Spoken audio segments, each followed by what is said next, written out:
हेमंत सरकार जो है आज नियुक्ति की बाढ़ लगा दी।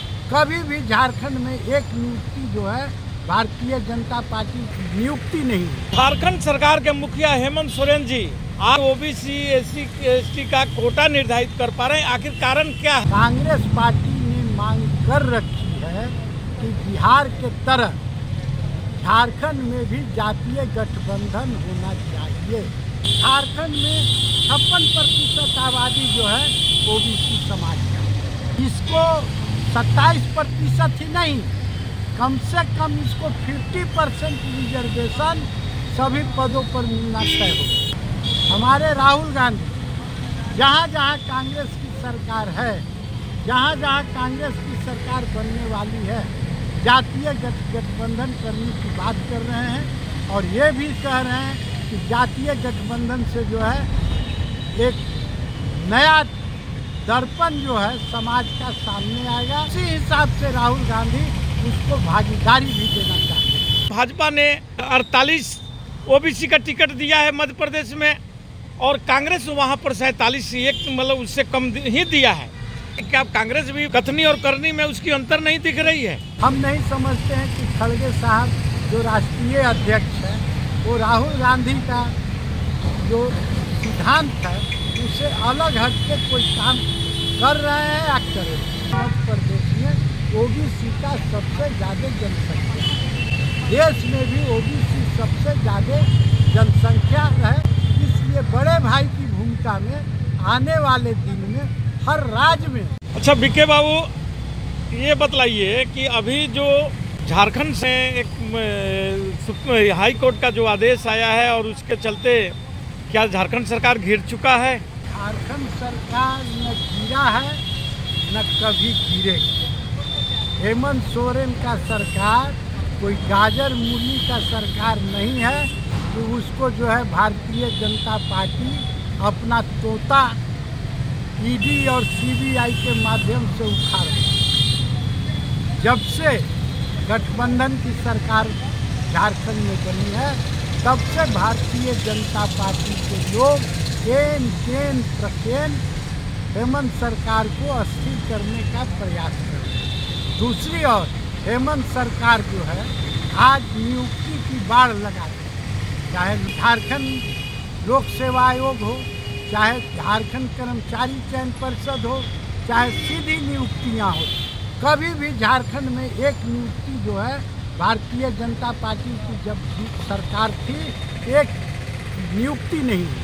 लेकिन आज हर रोज मुख्यमंत्री खुद नियुक्ति पत्र वितरण कर रहे हैं। टीचर का कर रहे हैं, ग्रामीण विकास में कर रहे हैं, वाणिज्यकर में कर रहे हैं, स्वास्थ्य विभाग में कर रहे हैं, टीचिंग में कर रहे हैं, नॉन टीचिंग में कर रहे हैं। तो हेमंत सोरेन का रफ्तार में कोई कमी नहीं आया है, बल्कि और दोहरी रफ्तार से गठबंधन की सरकार अपनी कार्यकाल उपलब्धि से भरा पूरा करेगी। और यही उपलब्धि पर आने वाले दिन में 24 का लोकसभा का चुनाव में भी झारखंड से हम समझते हैं कि 14 में 14 लोकसभा से इंडिया गठबंधन की झोली में जाना तय है। ठीक है, झारखंड सरकार बहुत अच्छे काम कर रहा है, लेकिन केंद्र के सरकार के द्वारा उन्हें बार बार डिस्टर्ब किया जाता है। लेकिन झारखंड सरकार के मुखिया हेमंत सोरेन जी आज तक शहरी निकाय का चुनाव नहीं करा पा रहे हैं और न ही ओबीसी एससी एसटी का कोटा निर्धारित कर पा रहे हैं, आखिर कारण क्या है? देखिए, झारखंड में गठबंधन सरकार में कांग्रेस पार्टी को मुख्य भूमिका में हमारे 4 मंत्री भी हैं, 18 विधायक। कांग्रेस पार्टी ने मांग कर रखी है कि बिहार के तरह झारखंड में भी जातीय गठबंधन होना चाहिए। जातीय गठबंधन होने के बाद दूध का दूध और पानी का पानी हो। झारखंड में 56% आबादी जो है ओबीसी समाज का, इसको 27% ही नहीं, कम से कम इसको 50% रिजर्वेशन सभी पदों पर मिलना तय हो। खाली जातीय गठबंधन, जातीय जो गन्ना है उसका रिपोर्ट आने भर देर है। हेमंत सोरेन जी ने भी जो है नैतिक रूप से जातीय गठबंधन, जातीय जनगणना का जो है पर जो आश्वस्त किए हैं कि झारखंड में जातीय जनगणना हो।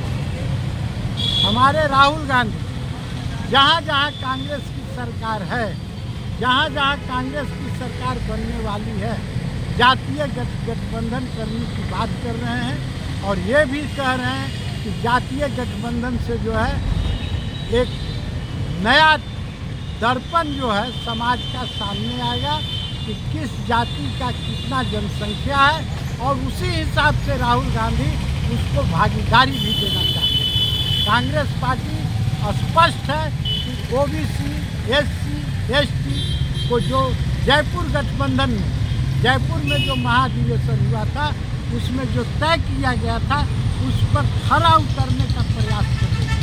दूसरी ओर ओबीसी का ढोंग रचने वाले वर्तमान केंद्र सरकार के मुखिया नरेंद्र मोदी जी जब लोकसभा का चुनाव आएगा तो बोलते हैं कि मैं ओबीसी हूँ, हमको वोट दो। और दूसरी ओर जातीय जनगणना के घोर खिलाफ है, जातिवादी का घोर खिलाफ है। भाई जातिवादी जनगणना होना कौन बुरा चीज़ है?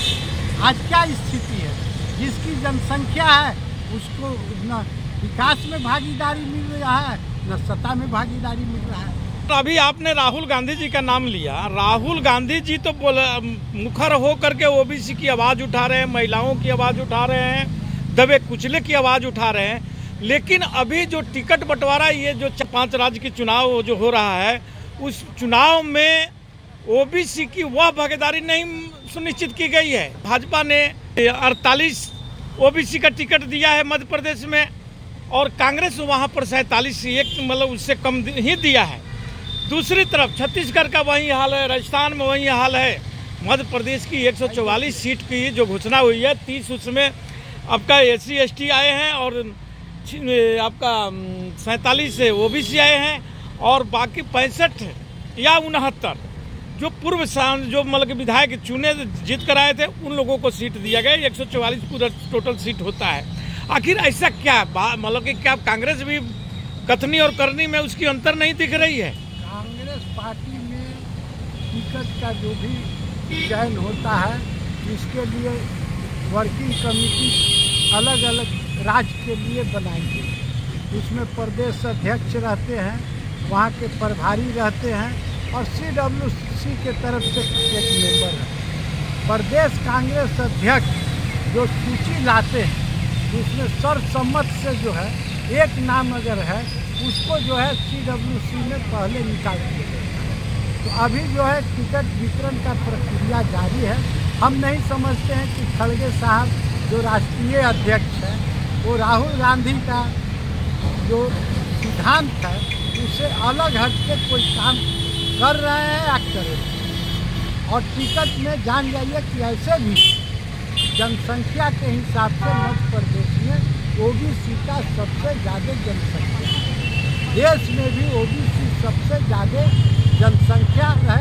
इसलिए बड़े भाई की भूमिका में आने वाले दिन में हर राज्य में कांग्रेस पार्टी, राज्य का चुनाव हो, लोकसभा का चुनाव हो, ओबीसी का अहम भूमिका जो है उम्मीदवारी में भी होगा और मतदाताओं में भी जो है रुझान कांग्रेस पार्टी के प्रति होगी।